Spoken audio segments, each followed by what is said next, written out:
Shalom, shalom à vous toutes. Merci de me recevoir chez vous. Je suis FIFA Marie-Thérèse et c'est notre émission Femmes éveillées du ministère Lyon Unis en Christ.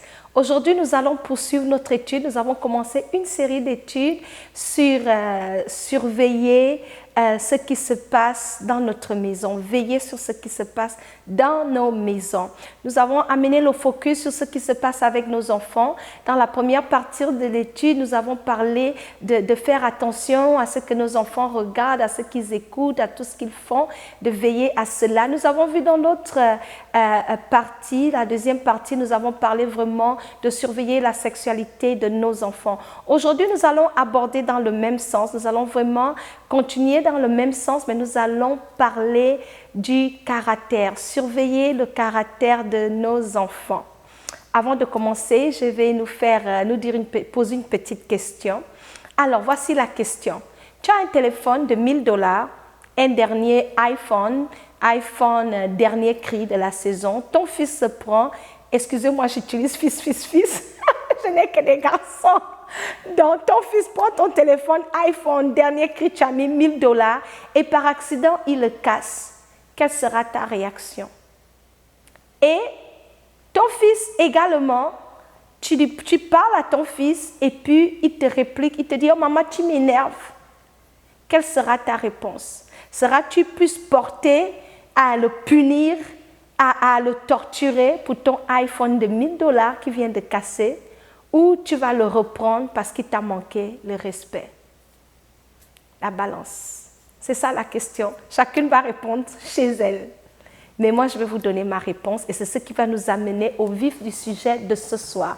Je vais vous donner ma réponse. Ma réponse, à mon niveau, d'après ce que le Seigneur m'a appris, bien sûr, je n'avais pas toujours cette réaction-là jusqu'à ce que le Seigneur me recadre. Alors, je vais vous donner la réponse. Ma réponse sera, il a cassé le iPhone. C'est vrai, ça m'a coûté 1000 $, mais le iPhone, on peut toujours l'acheter. Mais un caractère, un comportement, si tu ne redresses pas ça, ça peut faire partir de sa personnalité. Ça peut affecter comment dirais-je, il va grandir avec ça. C'est ce qu'il va devenir, un enfant insolent et impoli qui ne respecte pas sa mère. Donc, je réponds comme ça, mais c'est pour nous amener, chacune de nous, de veiller à ces petites choses-là. Et sans plus tarder, notre verset d'appui. Toute cette étude se fait basée sur le livre de Proverbes chapitre 31 au verset 27. La Bible dit, en parlant de la femme vertueuse, qu'elle surveille, elle veille sur ce qui se passe dans sa maison. Rien ne l'échappe. Mais elle ne mange pas le pain de paresse. Manges-tu le pain de paresse en ce qui concerne le caractère, le comportement, les habitudes de tes enfants? Manger le pain de paresse, c'est lorsqu'on fait preuve de négligence, lorsqu'on prend des raccourcis, lorsqu'il y a un laisser-aller, alors qu'on peut mieux faire, alors qu'on peut bien faire, lorsqu'on laisse juste « Ah, c'est pas grave, c'est des choses des enfants. Oh, mon fils parle toujours comme ça. » C'est ça le pain de paresse. Manges-tu le pain de paresse en ce qui concerne l'éducation de tes enfants? Sans plus tarder, nous allons voir quelques points, mais je vais définir comme ça, c'est une définition, c'est ma définition du caractère. Je vais faire simple, je ne vais pas fouiller le dictionnaire. Voici ma définition du caractère. Le caractère, c'est ce que tu es, c'est ce qui te définit, c'est ta nature. C'est ça le caractère. C'est la raison pour laquelle nous devons veiller à cela, à ce qui concerne nos enfants. Parce que le caractère que nous allons tolérer ou laisser aller, c'est ce qu'ils vont devenir. C'est leur nature. C'est qui tu es. Ton caractère, c'est ta nature. Je vous donne un exemple terre à terre. On va dire de toi, oh, tu es une femme impulsive. C'est comme ça qu'on te définit. Ou on va dire de toi, tu es une femme autoritaire. Tu contrôles ton mari. Ou tu es une femme agressive. C'est ça ta description. Ça, c'est ton caractère. Et on peut dire de toi, tu es une femme douce. Tu es une femme aimante. Tu es une femme calme. Donc, c'est ça la définition des exemples pêle-mêle du caractère. En ce qui concerne nos enfants, je vais mettre en relief que, en tant que chrétiens et enfants de Dieu, la volonté de Dieu pour nous est que nous formons des enfants qui ressemblent à Christ. Parce que c'est sa volonté, même pour nous, pour les parents, le fait de suivre Christ, de devenir des chrétiens, ça veut dire des gens qui ressemblent à Christ. La Bible nous invite à être des imitateurs de Christ. Et nous voulons passer ce caractère, la nature de Christ à nos enfants. Donc, pour les parents encore, pour toi, maman, as-tu la nature de Christ? Quand tu parles, dans des choses que tu fais, est-ce que ta nature reflète Christ?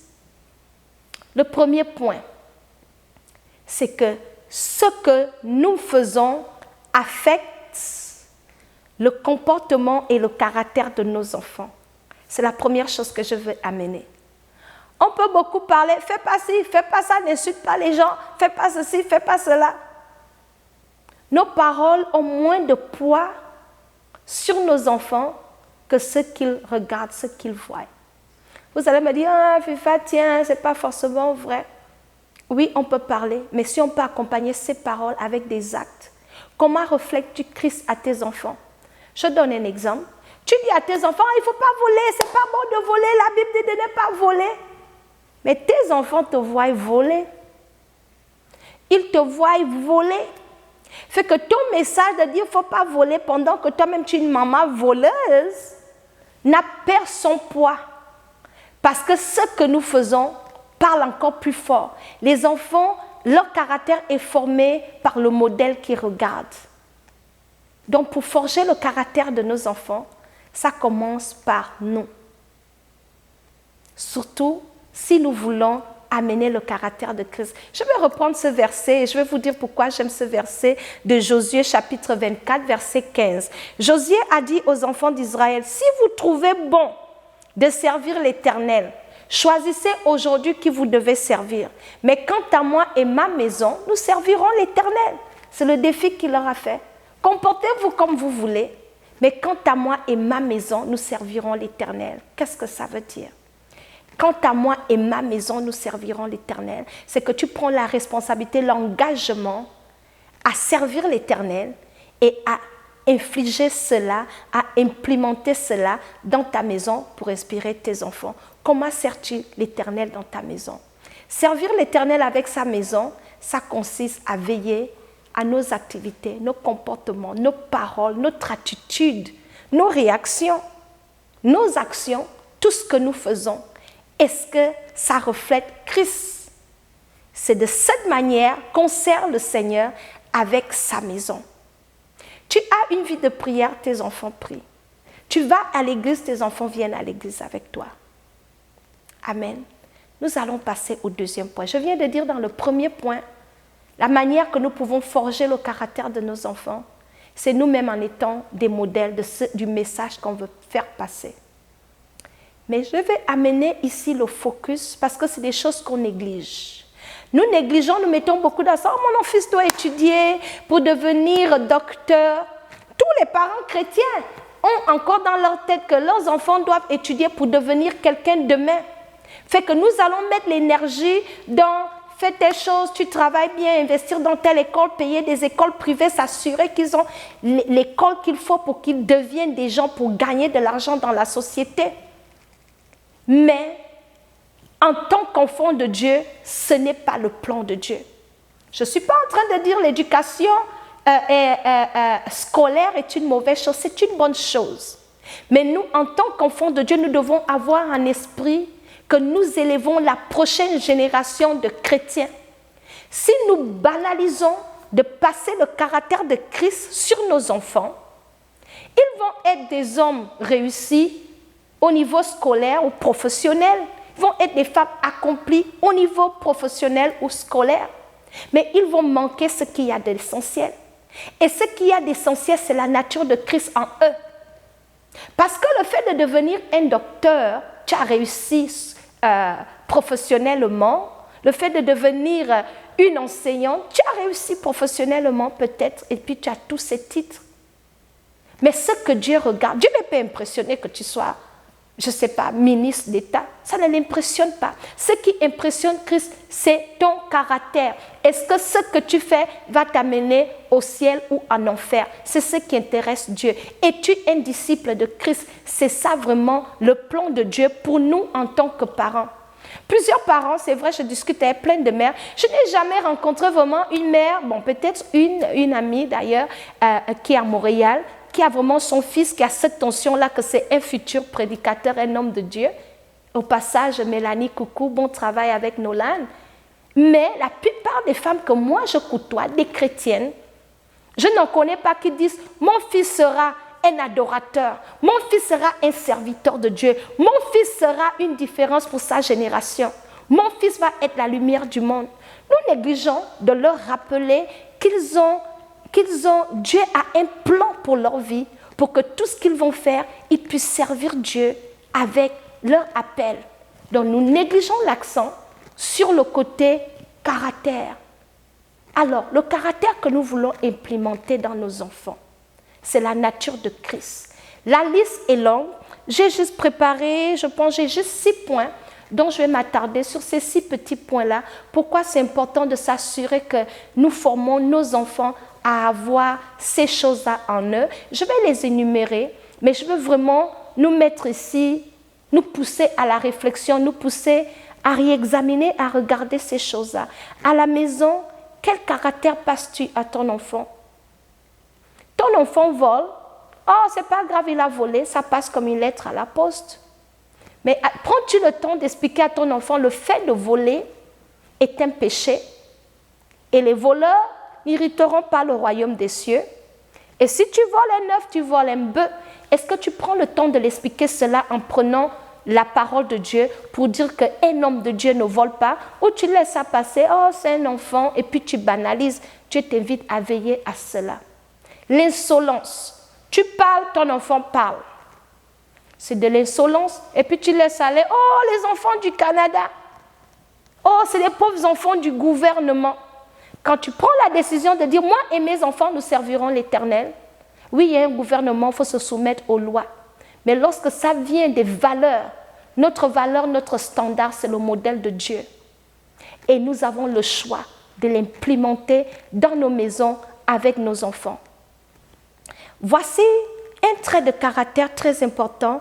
Le premier, c'est la confidence. La confidence, pourquoi? Pour renforcer son identité. Nos enfants vivent dans une société où on se moque de toi si tu n'es pas cool comme tout le monde. Si tu n'as pas les jeux vidéo que tes amis ont, on rit de toi. Si tu dis que tu es chrétien, on te trouve que tu n'es pas cool. Donc ça, c'est un trait de caractère que nous devons travailler dans nos enfants et un caractère que nous voulons qu'ils aient en eux-mêmes. Savoir qui ils sont. La confidence en leur identité et leur identité en Christ. Les enfants dans leur jeune âge doivent savoir quelle est leur identité. Et cette confidence en leur identité, c'est en Christ, savoir qui ils sont en Christ et les plans de Dieu pour leur vie. C'est ce qui va faire que même si les gens rient de que « Oh, mais toi tu es chrétien », ils ne seront pas bousculables parce qu'ils comprendront que c'est ça leur nature. Comment bâtis-tu, encourages-tu la confidence, l'estime de soi dans la vie de ton fils? Tu négliges cela et pourtant c'est très important parce que le monde dehors là-bas, là, on fait des mauvaises blagues quand il s'agit de chrétiens. Ça va lui prendre d'être un chrétien qui est sécure, qui est confident dans sa nature, dans la confidence. Le deuxième point, c'est le sens de responsabilité. Tu es maman, c'est toi qui fais tout pour tes enfants. Leur chambre en désordre, c'est toi qui viens, tu ranges. Ils ne peuvent pas faire leur bouffe. Ils ne font rien à la maison. Sous prétexte que ce sont les garçons n'arrangent pas la table. Et tu laisses aller, tu fais tout pour eux parce que pour toi, c'est être une bonne maman. Fait que tu ne leur donnes pas des responsabilités dans la maison. Ça, c'est là une autre erreur. Tu n'es pas en train de faire de lui une femme responsable, un fils responsable. Parce qu'après avoir été enfant, ce seront des adultes. Si tu ne bâtis pas le sens de responsabilité dans la vie de ton enfant pendant qu'il est encore jeune, n'attends pas de lui à 30 ans de prendre des responsabilités ou d'être responsable. C'est des choses qu'on apprend. C'est des valeurs qui doivent être des valeurs vraiment qu'il faut passer aux enfants, qu'il faut se prendre en charge, il faut participer, il faut leur donner des tâches. Lorsqu'un enfant a le sens de responsabilité, il peut s'en sortir partout dans la vie parce qu'il saura quoi faire, il saura comment gérer, il saura comment prendre soin de lui, il saura comment participer. Au lieu d'être un parasite dans la maison, juste manger, dormir, et puis maman est correcte avec ça, parce que selon toi, une bonne maman, c'est elle qui fait tout pour ses enfants. C'est à ce point-là que tu veux montrer que tu aimes tes enfants. Mais ce n'est pas de Dieu. Dieu aimerait que nous formons nos enfants, parce qu'il a dit, lorsqu'ils seront grands, ils ne vont pas s'en détourner. Un autre trait de caractère que nous devons implémenter, vraiment s'assurer que nos enfants comprennent, c'est le sens du travail. Dieu que nous servons n'est pas un paresseux. Dieu est toujours en mouvement, il travaille. Des enfants dans leur jeune âge, s'ils ne comprennent pas que le travail bien fait, c'est important, ils vont travailler, ils font un travail bâclé et puis tu ne dis rien. Il faut le reprendre, dire lorsque tu commences un travail, il faut le terminer. Il faut l'encourager, encourager ses efforts lorsqu'il doit travailler. Il faut l'expliquer l'importance du travail. Par exemple, voici une chose que je dis à mes enfants. Si tu ne travailles pas, tu ne manges pas. C'est un verset biblique. Ensuite, à part le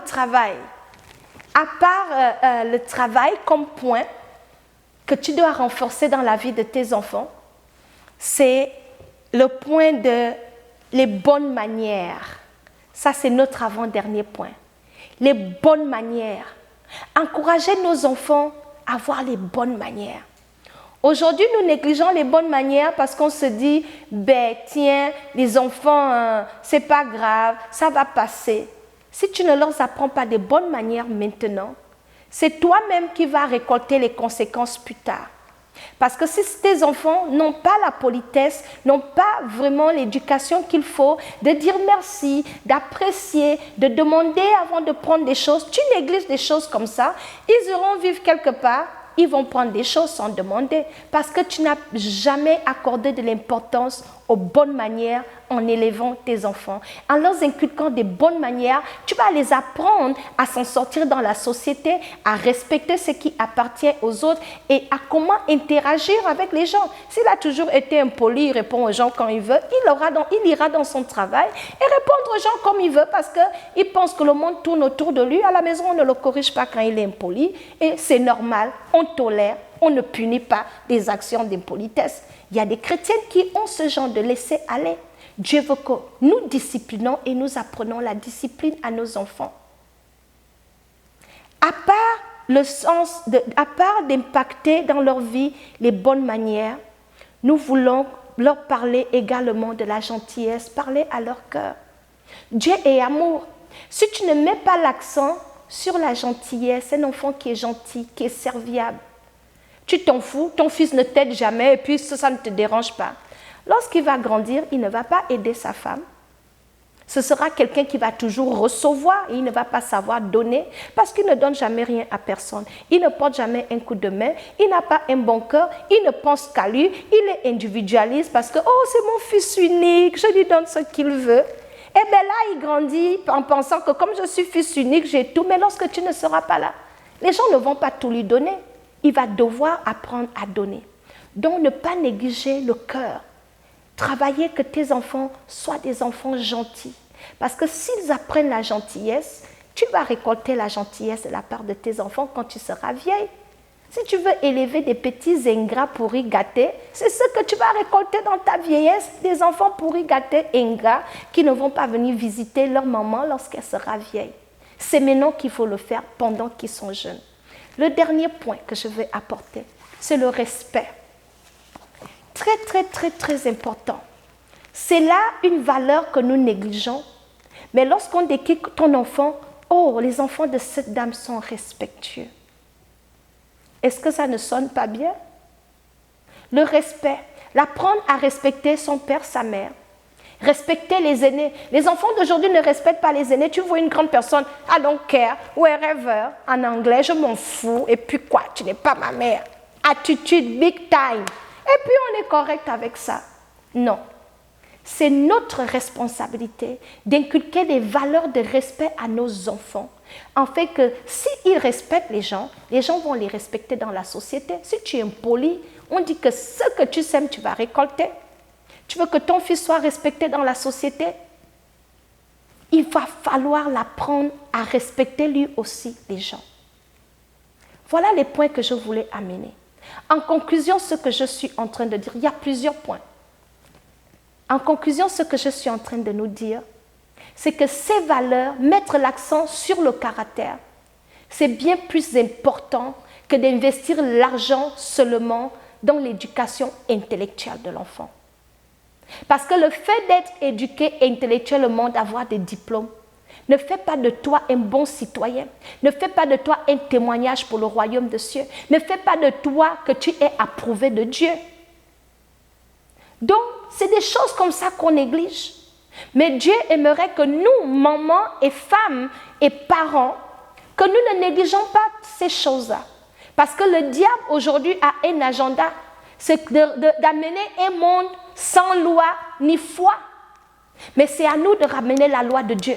La loi de Dieu. La loi de Dieu dans nos maisons. Et nous devons veiller continuellement à cela. Je vais vous dire pourquoi. C'est pour la gloire de Dieu.